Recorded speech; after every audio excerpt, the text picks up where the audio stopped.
আল্লাহ সুবহানাহু ওয়া তাআলা আমাদের প্রতি অতিশয় মেহেরবান। তিনি আমাদের প্রতি যত প্রকার দয়া ও অনুগ্রহ করেছেন, তার মধ্যে সবচেয়ে উল্লেখযোগ্য হলো আমাদেরকে তিনি হেদায়েতের পথ দেখিয়েছেন। ফামাযা বা'দাল হক্কি ইল্লা যালাল, হকের পর গুমরাহি ছাড়া আর কিছুই না। আল্লাহ রাব্বুল আলামিন আমাদেরকে হক বা সত্য পথ প্রদর্শন করেছেন। তিনি আমাদেরকে সঠিক পথে পরিচালনার জন্য আসমানি কিতাবসমূহ নাজিল করেছেন, যে কিতাবগুলিতে আমাদের জন্য ইহকালীন কল্যাণের পথ এবং পরকালীন নাজাতের পথ বলে দেওয়া আছে। কোনটায় আমাদের লাভ হবে, কোনটায় আমাদের ক্ষতি হবে, কোনটা আমাদের জন্য ভালো, কোনটা আমাদের জন্য মন্দ, এই সব বিষয়গুলি সে বাণীসমূহে তিনি আমাদেরকে উপহার দিয়েছেন। তারপরে আরো বিশেষ দয়া হলো এই আসমানি বাণীসমূহ যাতে তার বান্দারা ভালো করে বুঝতে পারে এবং কিভাবে আমল করতে হয় তা দেখে নিতে পারে স্বচক্ষে। সেজন্য তিনি তার কিছু প্রিয় বান্দা, যাদেরকে তিনি নবী ও রসুল হিসাবে নির্বাচন করেছেন, এবং তাদেরকে অর্থাৎ নবী ও রসুলগণকে তিনি তালিম দিয়ে, শিক্ষা দিয়ে তার বিধান কিভাবে ইহজগতে দুনিয়াতে মানুষ বাস্তবায়ন করতে পারে তার প্র্যাকটিক্যাল বা বাস্তব নমুনা হিসাবে তাদেরকে দুনিয়াতে পাঠিয়েছেন। আল্লাহ নিজেই বলছেন, ফাইম্মা ইয়াতিয়ান্নাকুম মিন্নি হুদা, দুনিয়াতে যাও, বসবাস করো, তবে যখন আমার পক্ষ থেকে হেদায়েত আসবে, ফামান তাবিআ হুদায়া, যে আমার ওই হেদায়েত ইত্তেবা করবে, অনুসরণ করবে, ফালা খাউফুন আলাইহিম ওয়ালা হুম ইয়াহজানুন, তাদের কোনো খৌফ, ভয় এবং হুজুন বা দুশ্চিন্তা থাকবে না। আল্লাহ তাবারাকা ওয়া তাআলা নূহ আলাইহিস সালাম থেকে মুহাম্মদুর রাসূলুল্লাহ সাল্লাল্লাহু আলাইহি ওয়াসাল্লাম পর্যন্ত অসংখ্য নবী ও রসুল প্রেরণ করেছেন। তার মধ্যে রসুল হলেন তবাকায় বা মঞ্জিলে, মর্যাদায় নবীদের চেয়ে বেশি সম্মানী। কেননা নবী ও রসুলগণ,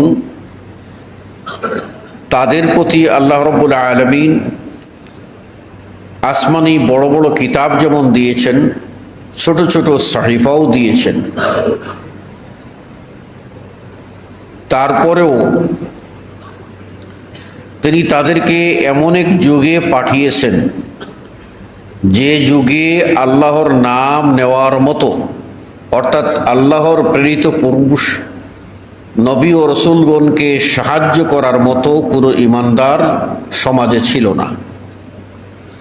তাই তারা এমন এক যুগ সন্ধিক্ষণে আবির্ভূত হয়েছেন, দুনিয়াতে নবী হিসাবে, রসুল হিসাবে তাদের আগমন ঘটেছে, যখন তাদের কোনো হাওয়ারি, তাদের কোনো সাহাবী, তাদের কোনো অনুসারী, তাদের সমর্থন করার মতো কেউ ছিল না। বলা যায় তারা শূন্য থেকে, জিরো থেকে শুরু করেছেন। আর কোনো কাজ জিরো থেকে শুরু করা শূন্য থেকে শুরু করা এটা সবচেয়ে বড় চ্যালেঞ্জিং বিষয়। সেই চ্যালেঞ্জিং অবস্থার মোকাবেলা যারা করেছেন তারা হলেন রাসূল। পক্ষান্তরে নবী তারা এমন জাতির কাছে প্রেরিত হয়েছেন যাদের মধ্যে কিছু কিছু বান্দা আল্লাহকে চিনতেন, ডাকতেন এবং আগের নবীর আদর্শ অনুসরণ করে চলতেন। তারা যখন দাওয়াত দিয়েছেন সাথে সাথেই তাদের কিছু সঙ্গী সাথী ওই নবীদের সমর্থন জুগিয়েছেন, সাহায্য করেছেন এবং দাওয়াতের ময়দানে তারা সঙ্গী হয়ে সাথী হয়ে কাজ করেছেন। তো আমাদের নবী, বিশ্ব নবী মুহাম্মদুর রাসূলুল্লাহ সাল্লাল্লাহু আলাইহি ওয়াসাল্লাম, তিনি সর্বশেষ ও চূড়ান্ত নবী। তার সম্পর্কে আল্লাহ রাব্বুল আলামিন কোরআনুল কারীমে বলে দিয়েছেন, তিনি হলেন এমন নবী যে মা কানা মুহাম্মাদুন আবা আহাদিম মির রিজালিকুম ওয়ালাকিন রাসূলুল্লাহ ওয়া খাতামুন নবিয়্যিন। তার অন্যতম বৈশিষ্ট্য হলো তিনি হলেন খাতামুন নবিয়্যিন, নবী ও রাসূলগণের সর্বশেষ। তিনি বলেছেন আনা খাতামুন নবিয়্যিন লা নবিয়্য বা'দি, আমি হলাম সর্বশেষ নবী, আমার পরে কোনো নবী আসবেন না। অপর বর্ণায় আসছে তিনি বলেছেন আমার পরে কোনো নবী আসবেন না। যদি আল্লাহ নবী পাঠাইতেন তাহলে ওমর ইবনুল খাত্তাব রাদিয়াল্লাহু তাআলা আনহুকে নবী করে পাঠাতেন।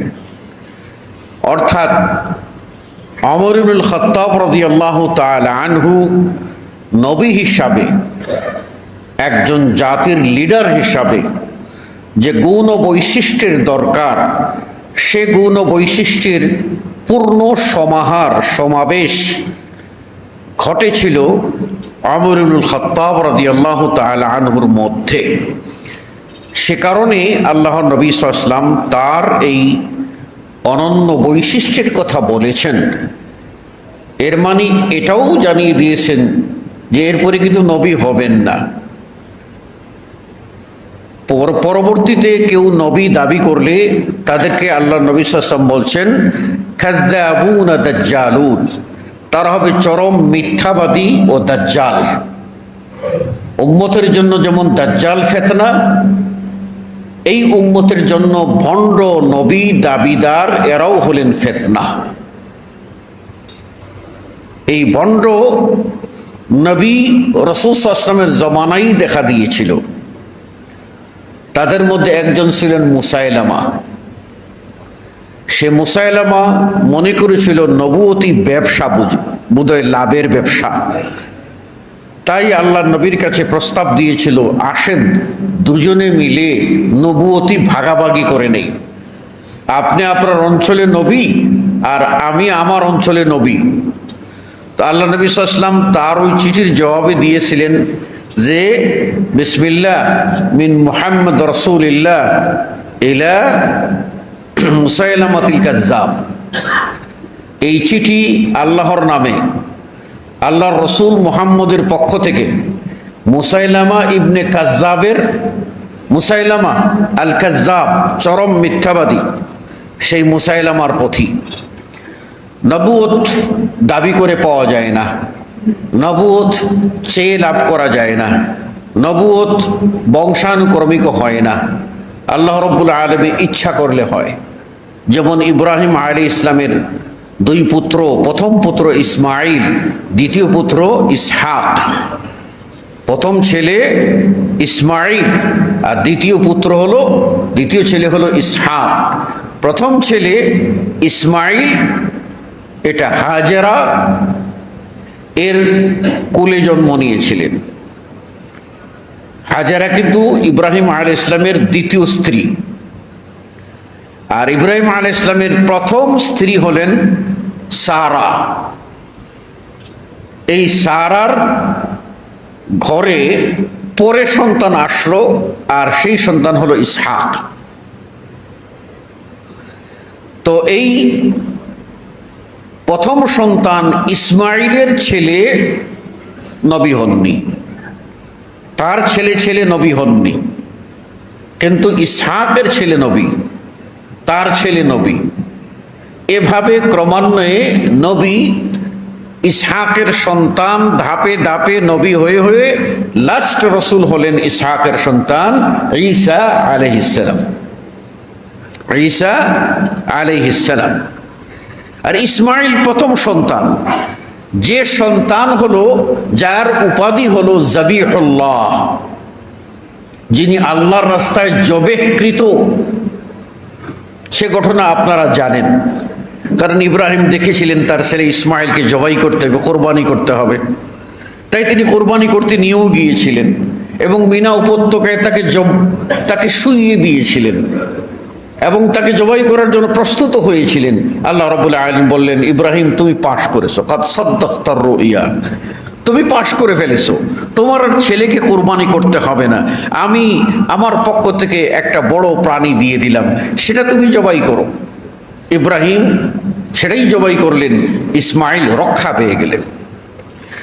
তো এই ইসমাইলের বংশে আর নবী নাই নাই নাই, সর্বশেষ ইসমাইলের বংশে আল্লাহ রাব্বুল আলামিন চূড়ান্ত নবী, সমস্ত নবী ও রসুলের যিনি সম্রাট, সাইয়্যিদুল মুরসালিন মুহাম্মদুর রাসূলুল্লাহ সাল্লাল্লাহু আলাইহি সাল্লামকে দান করে দিলেন।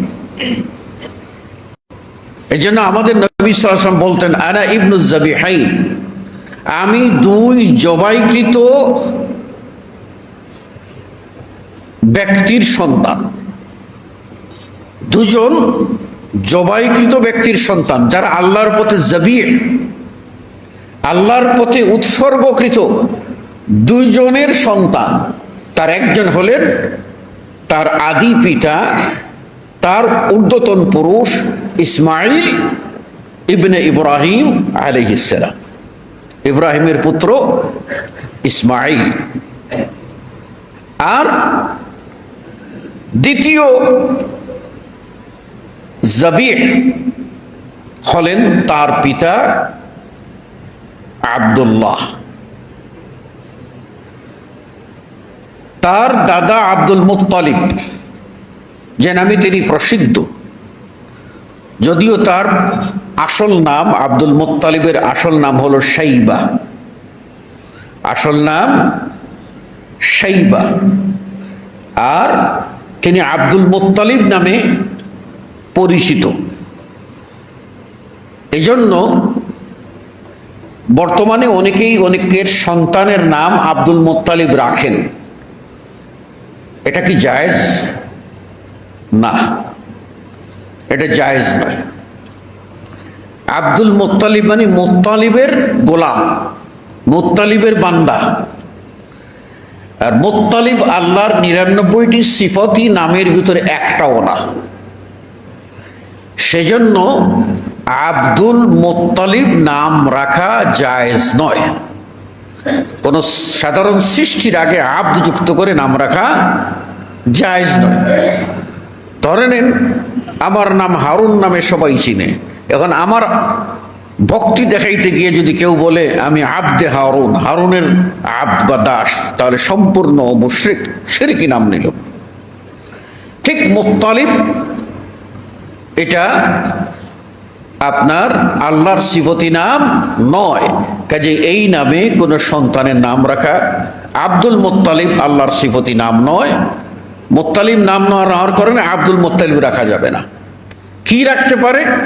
শুধু আব্দ বাদ দিয়ে মুত্তালিব, যেমন মুসা, ঈসা, মুত্তালিব। এখন মুত্তালিব নাম রাখতে পারে, কোনো অসুবিধা নেই, কিন্তু আব্দুল মুত্তালিব নাম রাখা যাবে না।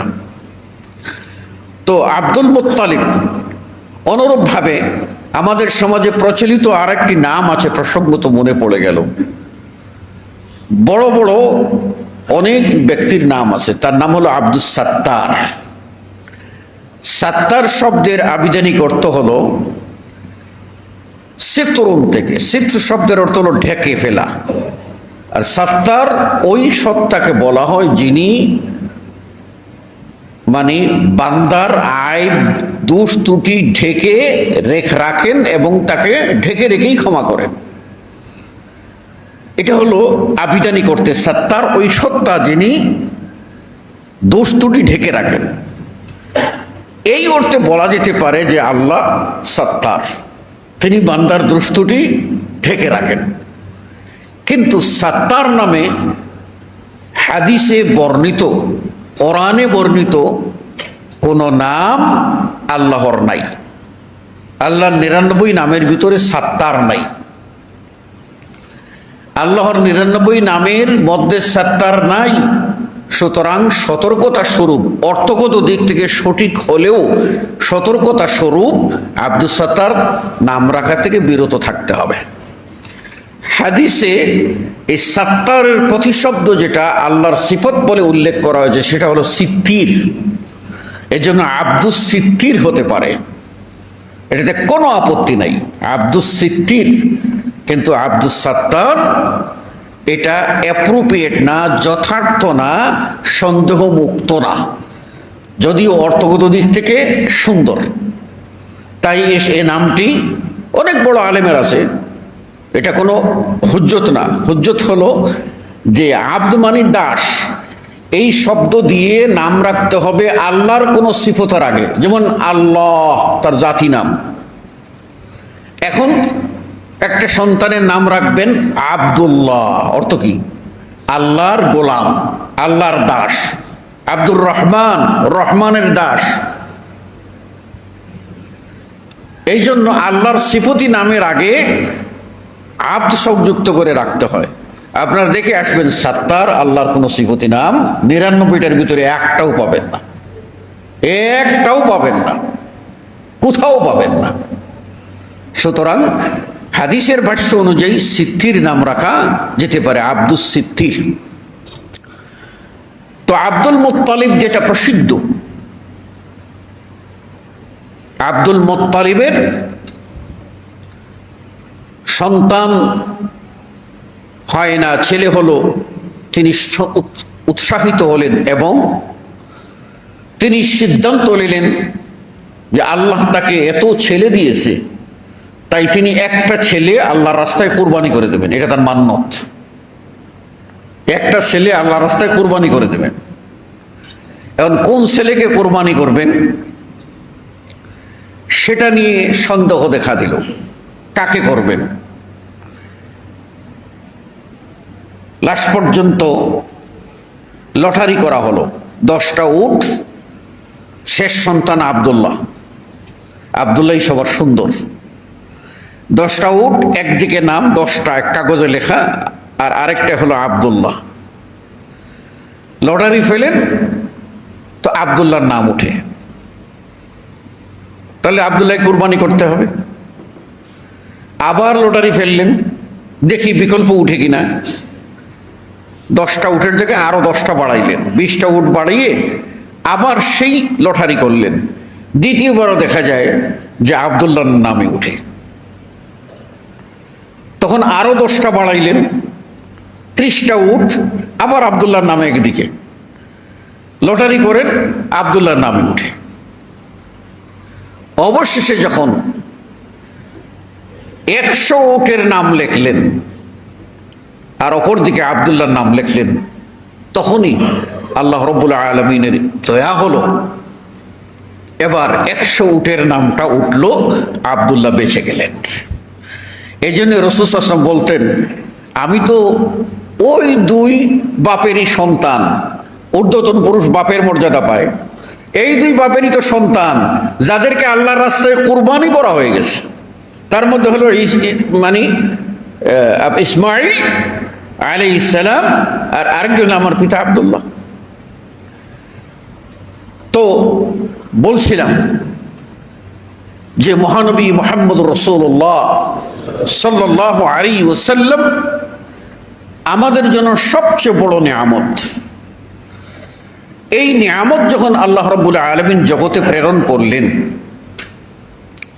তার আগমনের সাথে সাথে কিছু অলৌকিক ঘটনা প্রকাশ পেল, যেগুলি ঐতিহাসিক গ্রন্থে উল্লেখিত আছে। তবে আমরা নবুয়ত প্রাপ্তি থেকে যদি উল্লেখ করি, তাহলে দেখা যাবে যে আল্লাহ নবী সাল্লাল্লাহু আলাইহি সাল্লাম এর মাধ্যমে আল্লাহ রাব্বুল আলামিন কিছু অলৌকিক ঘটনা ঘটিয়েছেন। এই অলৌকিক ঘটনাগুলি আল্লাহ কেন ঘটিয়েছেন? জবাব, এটা হলো আল্লাহর পক্ষ থেকে প্রেরিত রসুল হিসাবে হুজ্জত বা দলিল, যাকে আমরা চিনেছি জেনেছি মুজিজা নামে। নবীর মুজিজা। এই মুজিজা মানে কি? মুজিজা হলো যা চিরাচরিত অভ্যাসের বাহিরে, যেটা মানুষ করতে পারবে না, অভ্যাসের বাহিরে এমন ঘটনা ওই নবী ও রসুল দ্বারা ঘটানো, যাতে মানুষ তারা যে আল্লাহ নবী ও রসুল আল্লাহর প্রেরিত পুরুষ এই কথা চিনে বিশ্বাস করে এবং ঈমান আনে।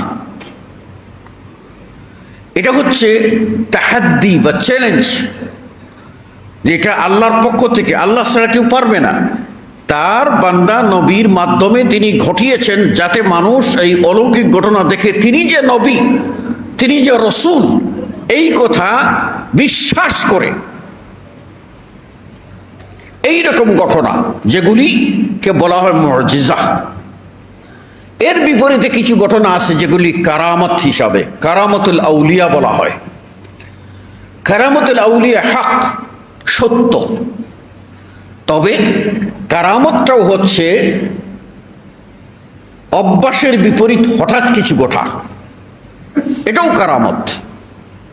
কারামতটা আল্লাহ রাব্বুল আলামিন তার কোনো নেক বান্দাদের মাধ্যমে ঘটিয়ে থাকেন, কিন্তু এটা জাতির জন্য কোনো হুজ্জত নয় এবং এটা কোনো মুজিজা নয়। মুজিজা এর প্রতি ঈমান আনতে হবে। এই মুজিজাগুলি আমরা যদি দেখি, তাহলে আমাদের নবী মুহাম্মদ সাল্লাল্লাহু আলাইহি ওয়াসাল্লামকে আল্লাহ তাবারক ওয়া তাআলা এমন কিছু মুজিজা দান করেছেন যা অন্যান্য নবী ও রাসূলগণের চেয়ে ভিন্ন। তার মধ্যে আমরা প্রথম মুজিজা বা আল্লাহর নবী মুহাম্মদ সাল্লাল্লাহু আলাইহি ওয়াসাল্লামের প্রতি আল্লাহ প্রেরিত যত মুজিজা, সব মুজিজার শ্রেষ্ঠ মুজিজা, আযমু মুজিজাতিহি আলাইহিস সালাতু ওয়াস সালাম, সবচেয়ে বড় মুজিজা, যে মুজিজা দিয়ে আল্লাহ তার নবীকে শক্তিশালী করেছেন এবং নবীর দুশমনদের সামনে হুজ্জত কায়েম করেছেন, এই মুজিজা হলো আল্লাহর কালাম, মহাগ্রন্থ আল কোরআন। কোরআন সর্বশ্রেষ্ঠ মুজিজা। আল্লাহ রাব্বুল আলামিন কোরআনুল কারীমের সূরা আল ইসরা, যাকে বনি ইসরাইল বলে আমরা চিনি, বনি ইসরাইল, তার 88 নম্বর আয়াতে বলছেন, قل لئن اجتمعت الإنس والجن على أن يأتوا بمثل هذا القرآن لا يأتون بمثله। কোরআন এমন একটা মুজিজা, বলছেন হে নবী আপনি বলে দিন, লাইন ইজতামাআতিল ইনসু ওয়াল জিন, পৃথিবীর সমস্ত মানুষ এবং সমস্ত জিন যদি একত্রিত হয় এই উদ্দেশ্যে যে তারা কোরআনের মতো আরেকটা কিতাব তৈরি করবে, কোরআনের মতো আরেকটা কিতাব তারা তৈরি করবে এবং তাদের যত সাঙ্গপাঙ্গ আছে সব সাঙ্গপাঙ্গকে ডেকে নিয়ে যদি তারা প্রয়াস চালায়, চেষ্টা করে, আল্লাহ বলে দিয়েছেন, হে নবী তুমি বলে দাও, লা ইয়াতুনা বিমিসলিহি, তা এই কোরআনের সমকক্ষ তারা কোনোদিনও আনতে পারবে না, কোরআনের সমান নিয়ে আসতে পারবে না। সূরা আল বাকারার এই আয়াতটি তো প্রায়ই আমরা মুখস্থ করেছি, জানি। আল্লাহ রাব্বুল আলামিন বলছেন, ওয়া ইন কুনতুম ফি রাইবিম মিম্মা নাযালনা আলা আবদিনা, আমি আমার বান্দা মুহাম্মদ ইবনে আব্দুল্লাহ আলাইহিস সালাতু ওয়াস সালামের প্রতি যে কিতাব নাযিল করেছি কোরআনুল কারীম, এই কোরআনের ব্যাপারে যদি তোমাদের কোনো সন্দেহ হয়, চ্যালেঞ্জটা দিয়েছেন মহান আল্লাহ, বলছেন ওয়া ইন কুনতুম ফি রাইব মিম্মা নাযালনা আলা আবদিনা, আমি আমার বান্দা মুহাম্মদের প্রতি যে কিতাব নাযিল করেছি, যে কোরআন দিয়েছি, এই কোরআনের ব্যাপারে যদি তোমাদের কোনো সন্দেহ হয়, আল্লাহ চ্যালেঞ্জ করে বলছেন ফাতু মিন মিসলিহি, তার মতো করে একটা নিয়ে আসো। ওয়াদউ শুহাদাআকুম মিন দুনিল্লাহ, এই ক্ষেত্রে আল্লাহকে বাদ দিয়ে যত শক্তি তোমাদের আছে সব শক্তিকে ডেকে নিয়ে বসো, কোরআনের সমকক্ষ একটা কিছু নিয়ে আসো। ফাইন লাম তাফআলু ওয়া লান তাফআলু, পারো নাই, পারে নাই, ওয়া লান তাফআলু, তোমরা কোনোদিনও পারবে না। এটা হলো আল কোরআন। পৃথিবীতে আল কোরআনের মতো আর দ্বিতীয় কোনো গ্রন্থ নাই। প্রথম যে আসমানি কিতাব আল্লাহ নাযিল করেছিলেন, সেই আসমানি কিতাব থেকে শুরু করে ঈসা আলাইহিস সালাম পর্যন্ত যত আসমানি কিতাব নাযিল করেছেন, সব আসমানি কিতাবের সারাংশ, সারমর্ম এবং সব আসমানি কিতাবের সর্বোৎকৃষ্ট যা সব কিছু আল্লাহ রাব্বুল আলামিন কোরআনুল কারীমে জমা করে দিয়েছেন, একত্রিত করে দিয়েছেন। আপনি যদি কোরআন বিশ্লেষণ করেন, তাহলে কোরআনের ভিতরে তিনটা জিনিস পাবেন, পুরা তিনটা সাবজেক্টে পুরো কোরআন। একটা হলো আল্লাহর তাওহীদ, আকীদা, আল্লাহর তাওহীদ, আল্লাহর পরিচয়, আল্লাহর জাত ও সিফাতের পরিচয় কোরআনুল কারীমে বর্ণিত হয়েছে। সুতরাং কোরআনে আল্লাহর বিবরণ যেভাবে এসেছে এবং রাসূলুল্লাহ সাল্লাল্লাহু আলাইহি ওয়াসাল্লাম যেভাবে বর্ণনা করেছেন, ওইভাবে কোনরূপ কল্পনা ছাড়া, ব্যাখ্যা বিশ্লেষণ ছাড়া, পরিবর্ধন, সংযোজন, বিয়োজন, প্লাস মাইনাস ছাড়া হুবহু বিশ্বাস করে নিতে হবে। এটাই হলো আমাদের আকীদা।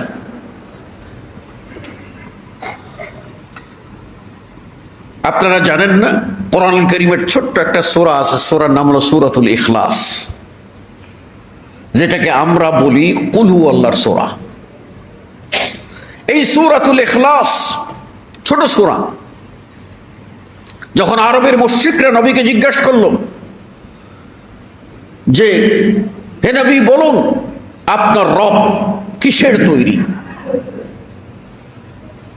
আমিন যাহাবিন আম মিন নুহাস, তিনি কি তামার তৈরি, নাকি তিনি স্বর্ণের তৈরি, নাকি তিনি রূপার তৈরি? আপনার আল্লাহর পরিচয়টা আপনি দেন। তার বাপের নাম কি, তার মায়ের নাম কি, তার ছেলে সন্তান কি? যত প্রশ্ন আল্লাহ কেন্দ্রিক করলো তারা, যেগুলি মানুষের সংক্ষিপ্ত স্বল্প জ্ঞান, তা দিয়ে প্রশ্ন করলো। আল্লাহ রাব্বুল আলামিন বলে দিলেন, কুল, হে নবী আপনি বলুন, আল্লাহু আহাদ, তিনি আল্লাহ হলেন একক ও অদ্বিতীয়, একক ও অদ্বিতীয়। আল্লাহু সামাদ, তার কোনো প্রয়োজন নাই, বাপ লাগবে, বাপ ছাড়া সন্তান আসা প্রয়োজন, আসতে পারবে না। তাই না? বাপের যেমন অস্তিত্ব সন্তান দিয়ে, সন্তানের অস্তিত্ব বাপ দিয়ে, আল্লাহ রাব্বুল আলামিন তিনি হচ্ছেন আস-সামাদ, তার কোনো প্রয়োজন নেই। পৃথিবীর সমস্ত সৃষ্টি আল্লাহর দিকে মুখাপেক্ষী, অভাবী। আল্লাহ বলছেন ওয়া আনতুমুল ফুকারা ইলাল্লাহ, তোমরা আমার দিকে ফকির। পৃথিবীর এমন কোনো শক্তি নাই যে আল্লাহর কাছে সাহায্যের প্রয়োজন হয় না, কিন্তু আল্লাহর কোনো সাহায্যের দরকার নেই। তিনি হলেন এমন সত্তা, লাম ইয়ালিদ ওয়া লাম ইউলাদ। দুনিয়াতে মানুষ যেমন বোঝে তার বাপ থাকে, সন্তান থাকে, ওই সব থেকে আল্লাহ পুত পবিত্র, মহান। এই সূরাটির ভিতরে কেবল আল্লাহর পরিচয় বর্ণিত হয়েছে। সেজন্য এই সূরার সারমর্ম হলো আল্লাহর পরিচয়। পুরা 30 পারা কোরআনের 3 ভাগের 1 ভাগ হলো আল্লাহর পরিচয়। এই জন্য রাসূল সাল্লাল্লাহু আলাইহি ওয়াসাল্লাম বলছেন, এই কোরআনের সূরাতুল ইখলাস তা'দিলু সুলুসুল কোরআন, এটা কোরআনের 3 ভাগের 1 ভাগ। 3 ভাগের 1 ভাগ। এই সূরা ইখলাসে আল্লাহর পরিচয় আসছে। এই পরিচয় যদি কেউ বিশ্বাস করে, তুখাল্লিসুল আবদ মিনান নার, এই সূরা ইখলাসের বিশ্বাস বান্দাকে জাহান্নাম থেকে বাঁচিয়ে দেয়। আপনারা জানেন না যে আল্লাহ নবী সাল্লাল্লাহু আলাইহি ওয়াসাল্লাম এক কাফেলা প্রেরণ করলেন। কাফেলার প্রধান তিনি সালাত আদায় করতেন ইমাম হিসাবে। যতবার সালাত আদায় করতেন তিনি প্রত্যেক রাকাতে সূরা ফাতিহার পর অন্য কোনো সূরা মিলালে তারপরে আবার সূরা ইখলাস কুল হুয়াল্লাহ পাঠ করতেন। ধরে নেন আপনি পড়লেন আলাম তারা কাইফা ফাআলা রাব্বুকা বিআসহাবিল, শেষ করার পরে রুকুতে যাবেন, আল্লাহ নবী সাল্লাল্লাহু আলাইহি ওয়াসাল্লাম আবার ওই সাহাবী বিসমিল্লাহ বলে আবার কি বলতেন, কুল হুয়াল্লাহু আহাদ, শেষ করে তারপরে তিনি রুকুতে যেতেন। তো সাথে যারা সাহাবী ছিল তারা তো এটা রাসূল সাল্লাল্লাহু আলাইহি ওয়াসাল্লামকে করতে দেখে নাই। এখানেই সাহাবীদের বৈশিষ্ট্য, যা রাসূলকে করতে দেখেন নাই, হঠাৎ করে কেউ করেছেন, তারা কিন্তু নেতা হিসাবে অন্ধের মতো ভক্তি করেন না। আমাদের সমাজে আছে নেতা করছে আর কোনো কথা নাই, আর কোনো কথা নাই। কিন্তু সাহাবারা ওটা দেখেন নাই, সাথীরা, তারা তাকে বললেন আমরা আল্লাহ রসুলকে এইভাবে এক সূরার পিঠে আরেক সূরা পড়তে দেখি নাই, সুতরাং আপনি এটা বাদ দেন, এটা করবেন না। ওই সাহাবী এমন তিনি বললেন না, আমি এই প্রত্যেক সূরার পিঠে এই সূরাটা পড়ব, যদি তোমরা আমাকে তোমাদের এই কাফেলার আমির মানতে অসুবিধা হয়, লিডার মানতে অসুবিধা, আমারে বাধ্য, তবু আমি সূরাটা বাদ দেব না, এই সূরাটা বাদ দেব না।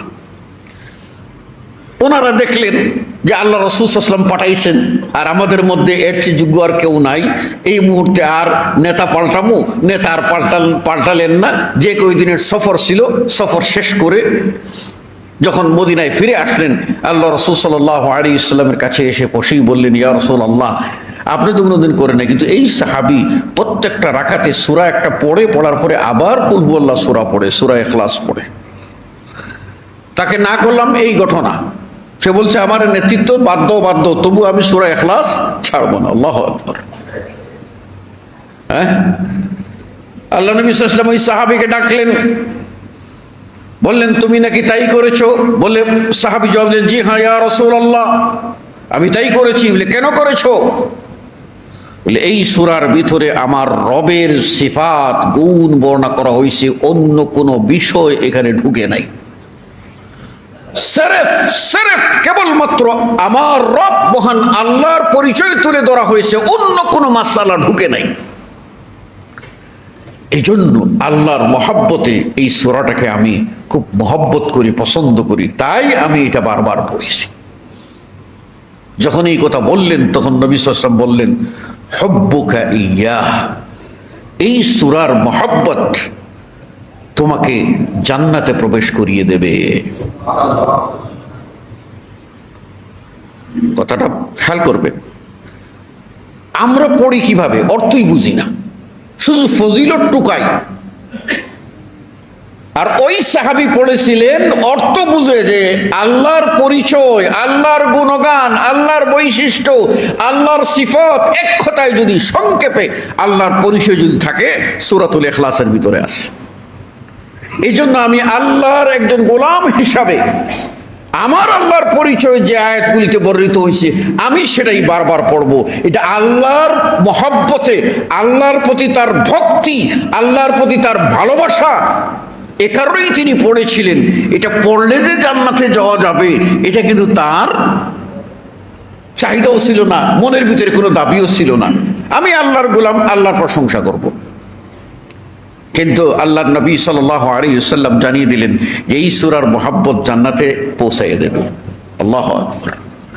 তাহলে আমরা কোন আমল করলে কত বেশি নেকি, খালি নেকির হিসাবটা চিন্তা করি, এটা চিন্তা করি না এই আমলটা আমার রবের অর্ডার, আমার রব আমাকে আদেশ করেছেন, এতে সওয়াব থাক বা না থাক, আমি আদেশের গোলাম হিসাবে সিজদায় পড়ে যাব, আদেশের গোলাম হিসাবে আমি এই তাসবিহ পাঠ করব, আমি আদেশের গোলাম হিসাবে এই কাজটি করব।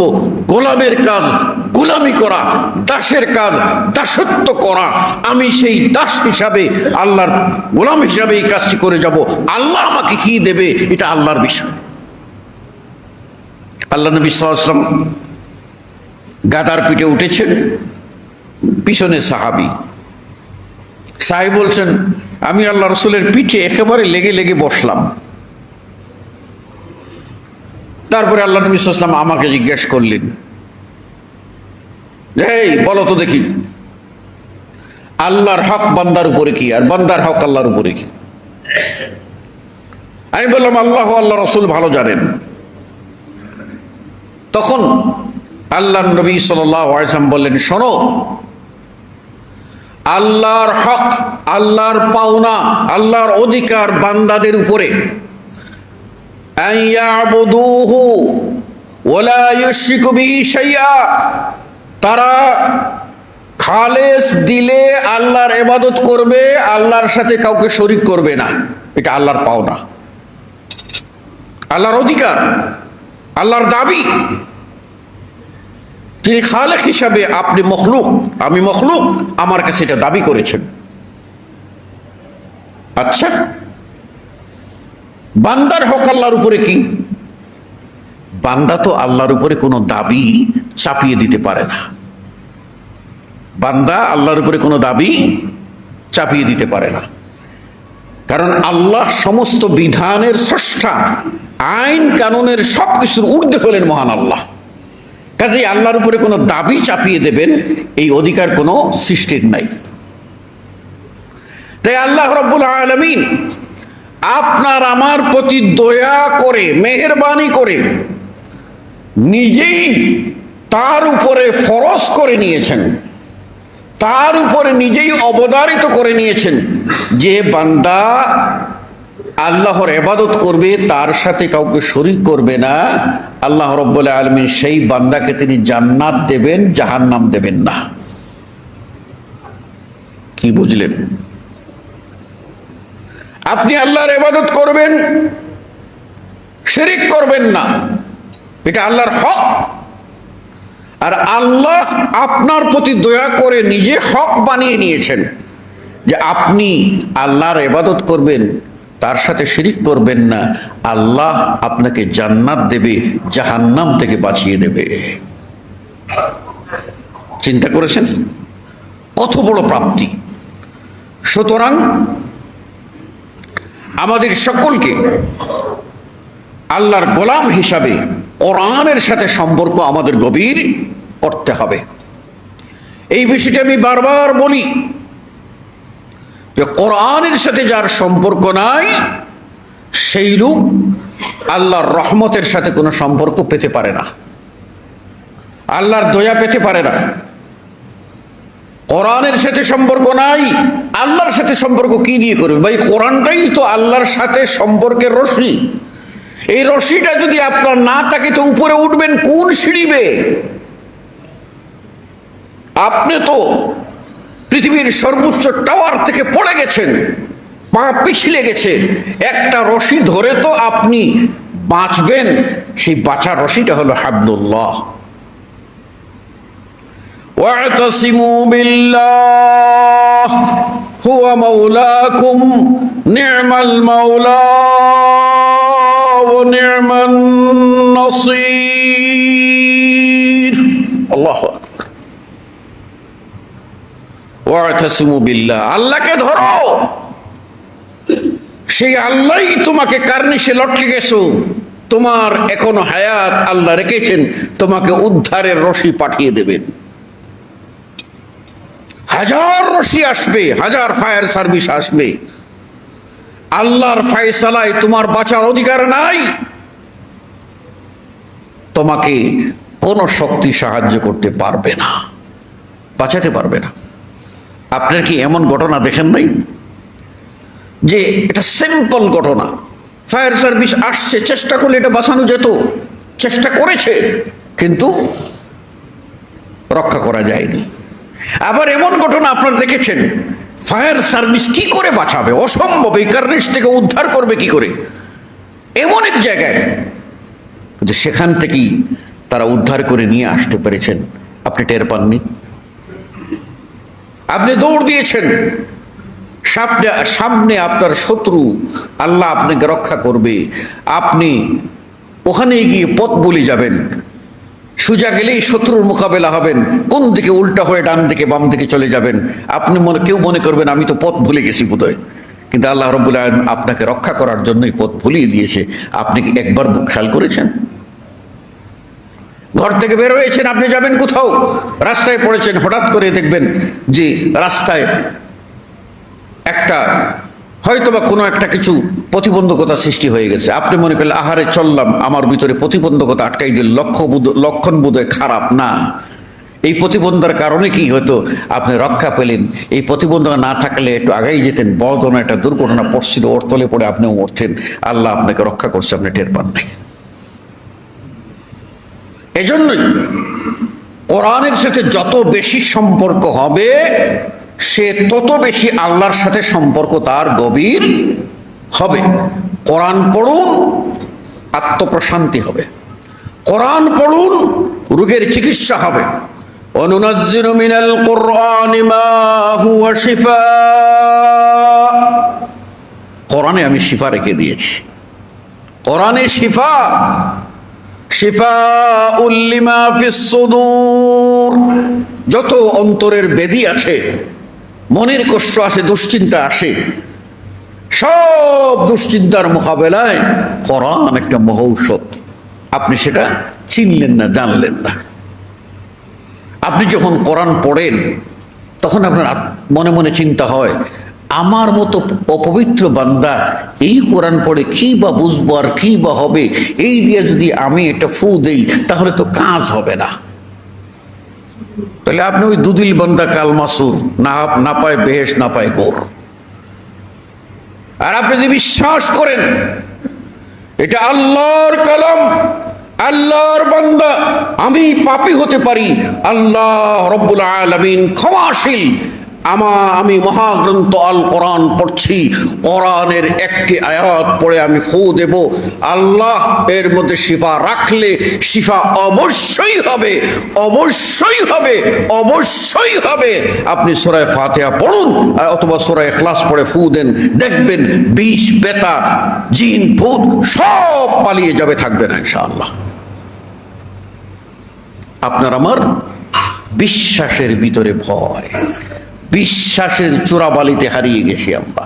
অতএব আসুন আল্লাহ নবীর প্রতি প্রেরিত সর্বশ্রেষ্ঠ মুআজিজা আল কোরআনুল কারীম, তাকে আমরা হৃদয়ে মনে গ্রহণ করি, পড়ি, পড়াই, শিখি, শিখাই। আল্লাহ নবী বলেছেন, খায়রুকুম মান তাআল্লামাল কোরআন ওয়া আল্লামাহু, তোমাদের মধ্যে সবচেয়ে উত্তম ব্যক্তি ওই ব্যক্তি যে কোরআন শিখে এবং অপরকে শিখায়। কোরআন পড়ুন, শিখুন এবং অপরকে শিখান। আপনার জীবনে ব্যর্থ যদি আপনি কোরআনের অন্তত 10-20টা সূরা ছোট ছোট মুখস্থ না রাখতে পারেন, ব্যর্থ লাইফ। এই ব্যর্থ লাইফ দিয়ে মুক্তি পাওয়া যাবে না। আসুন কোরআনের সাথে ঘনিষ্ঠ সম্পর্ক করি। দুনিয়ায় আজকে আসি কালকে নাই, সয় সম্পত্তি আজকে আছে কালকে নাই। চোখ বন্ধ করব, সব সম্পত্তি ভাগ বাটোয়ারি নিয়ে মারামারি শুরু হয়ে যাবে। কিন্তু আমি পরকালের জন্য যা কিছু করেছি ওখানে ভাগ বসাবার জন্য কেউ আসবেও না, মারামারি করার কোনো ফুরসতও পাবে না, জায়গাও পাবে না। আমি তো পাঠাই দিয়েছি গোপনে, চলে গেছে পার্সেল আল্লাহর দরবারে, ওখানে ভাগ বসাবার তো কেউ নাই। সুতরাং যা নিরাপদে পৌঁছবে আল্লাহর কাছে, সেটা আপনার জন্য সঞ্চয় করা হবে, ওইটা নিরাপদে পাঠান। আর দুনিয়ার যেগুলি নিয়ে ভাগ বাটোয়ারা নিয়ে মারামারি করবে, ওটার জন্য সময় নষ্ট করবেন না। যেটুকু প্রয়োজন তাটুকু করুন, এর বাহিরে আল্লাহর জন্য সময় বের করুন। ডেইলি আপনি আপনার 5 ওয়াক্ত সালাতের মধ্যে একটা ওয়াক্ত অন্তত বেছে নেন যে কোরআনের একটা আয়াত বুঝে শুনে পড়বেন।